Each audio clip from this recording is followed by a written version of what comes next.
Pada dahulu kala, di sebuah desa yang asri, hiduplah sepasang orang tua dan seorang anak perempuan. Anak perempuan itu bernama Bawang Putih. Meskipun dia tidak memiliki paras yang cantik, namun Bawang Putih memiliki hati dan sikap yang sangat baik. Bawang Putih lahir dari keluarga yang bahagia. Ayahnya adalah seorang saudagar yang kaya raya. Namun, suatu hari ibu Bawang Putih sakit keras dan akhirnya meninggal dunia.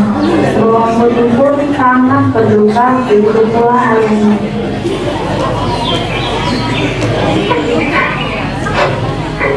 Ayah, ibu, kenapa pergi? Dan kita cepet banget ya.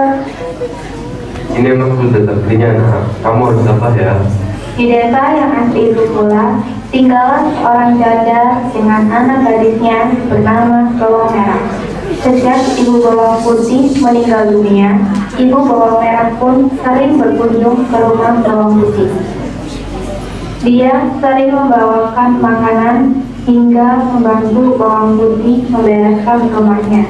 Bahkan seringkali ia datang hanya untuk menemani Bawang Putih dan ayahnya mengobrol. Bang Putih, ini ada sedikit makanan. Ibu bawakan untuk kamu dan ayahmu ya. Bu, kok repot sih? Makasih banyak ya Bu makanannya. Oh, iya Bu. Terima kasih ya Bu. Maaf sudah merepotkan. Salam buat Bawang Merah ya. Iya, sama-sama. Jangan lupa nama ibu ya. Kalau belum bantuan ibu, sudah. Ibu pamit pulang dulu ya. Karena merasa Bawang Putih butuh peran seorang ibu, sang ayah pun berpikir bahwa mungkin lebih baik jika ia menikah saja dengan ibu Bawang Merah.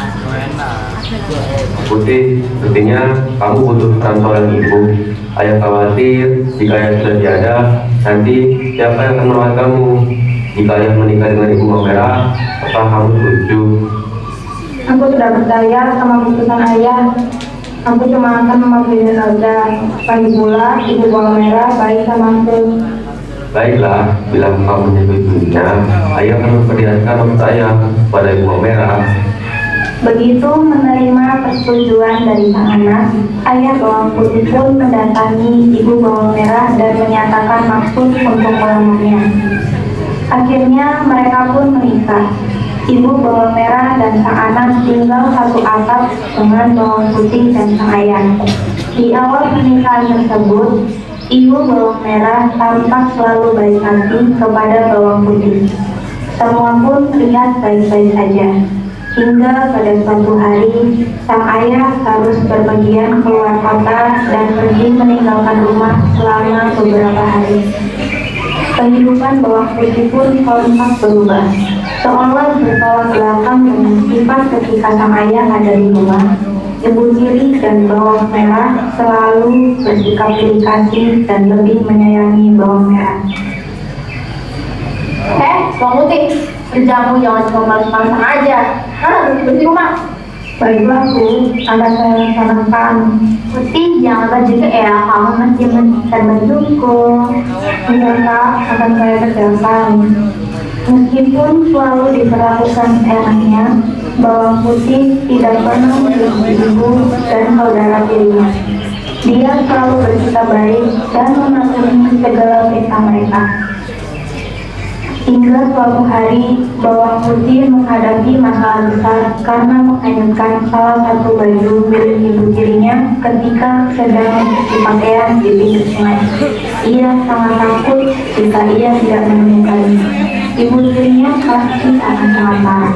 Dengan putus asa, ia pun kembali ke rumah dan menceritakan kejadian tersebut kepada ibunya. Bu, maafkan Putih karena baju ibu hanyut terbawa arus ketika Putih sedang mencuci. Dasar terobos. Ibu gak mau tahu ya. Pokoknya kamu cari baju itu ke kamu, jangan balik pulang sampai kamu menemukan. Ngerti kamu? Dengan bersedih, Bawang Putih pun terpaksa menuruti perintah ibu tirinya. Dia menyusuri sungai tempat dia mencuci baju. Namun pencarian Bawang Putih tersebut pun belum berhasil. Setelah matahari sudah mulai terbenam, ia melihat seorang ibu yang hendak pergi ke pasar. Permisi, Bi. Iya, Nak. Ini ngeliat baju warna merah yang ada di sini nggak? Baju saya terbawa arus sungai. Kita harus menemukannya dan membawanya pulang. Oh, baju warna merah ya, Nak? Iya, Nak. Tadi Bibi lihat. Coba kamu telusuri sungai ini dan menemukan sebuah buku. Di sana ada seorang nenek. Pasti baju yang kamu cari bisa sampai di ujung sungai, tepat di mana buku nenek itu berdiri. Mungkin sang nenek yang ada menemukan baju kamu yang kamu cari, Nak. Baiklah, Bi, saya ke sana. Terima kasih. Hari pun sudah mulai gelap. Bawang putih pun sudah mulai melangkah ke atas karena tak untuk menemukan baju tersebut. Dia pun terus menyusuri sungai tersebut mengikuti sarang diri yang biasa. Hingga akhirnya dia melihat cahaya lampu yang berasal dari sebuah kubur di dekat sebuah itu.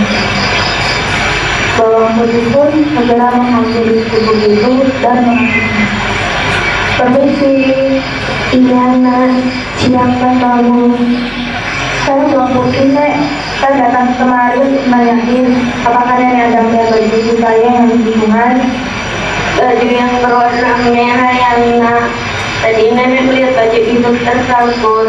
Tapi baiklah, aku akan mengembalikannya kepadamu. Dengan syarat kamu harus menemaniku di sini selama beberapa hari. Apakah kamu mau menemaniku? Baiklah, Nek, saya akan menemani nenek dan tinggal di sini selama beberapa hari. Asalkan nenek tidak bosan dengan saya. Akhirnya, Bawang Putih pun tinggal bersama dengan nenek itu selama seminggu lamanya. Setiap hari, Bawang Putih selalu membantu berbagai pekerjaan rumah nenek. Tentu saja, si nenek merasa sangat senang. Hingga akhirnya sudah genap seminggu, dan sang nenek pun memanggil Bawang Putih. Nah, ini sudah genap seminggu kamu tinggal di sini. Aku merasa sangat senang. Sesuai janjiku, aku akan mengembalikan baju itu dan kamu kini boleh pulang ke rumah. Dan satu lagi, kamu juga boleh memilih salah satu dari lampu kuning ini sebagai hadiah, Nak. Ya udah, Nek. Kalau gitu Bawang Putih pilih yang paling kecil aja. Bawang Putih pun pulang ke rumah sambil membawa baju dan dua lampu kuning.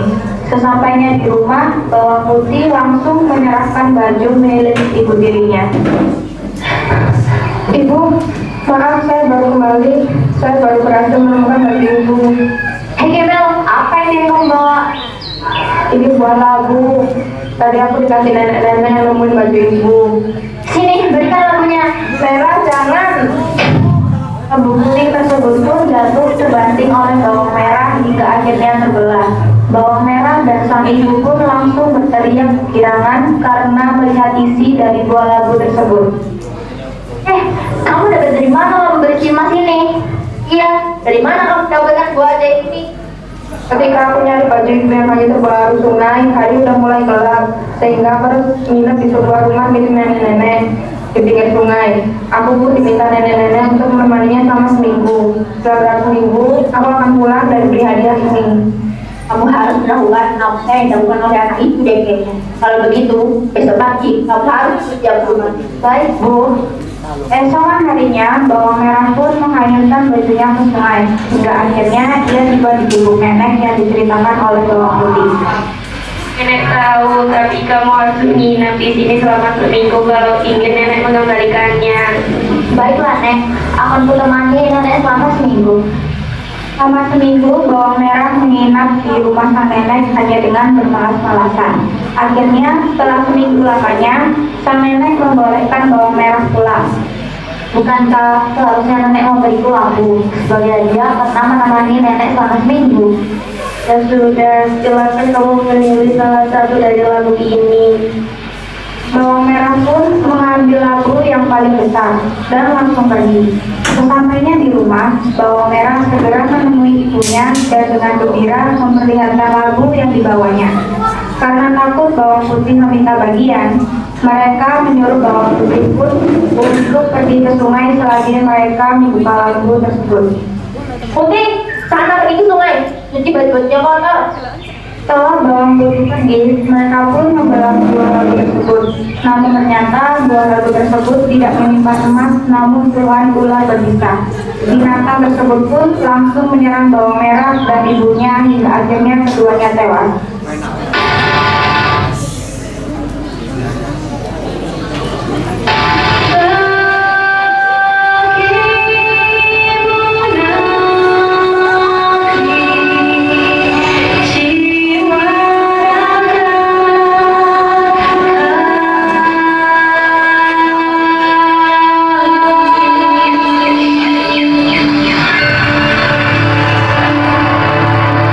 Indonesia is the most beautiful land in the universe. The land where we were born, the nation where we grew up. So many couples that live together in peace. Living in timeless treasures. Like partners that draw on. Indonesia is not just a word. Indonesia is a wonderland.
Iku sing garayan ya. Putih kena oke bata. Oh sama. Gopeng dong. Aku juga. Makanya aku nih bukan Dan pesannya kali sampean selama teater niki apa, Mbak? Bagus banget. Terus ini seru banget. Untungnya nggak lama sih aku selama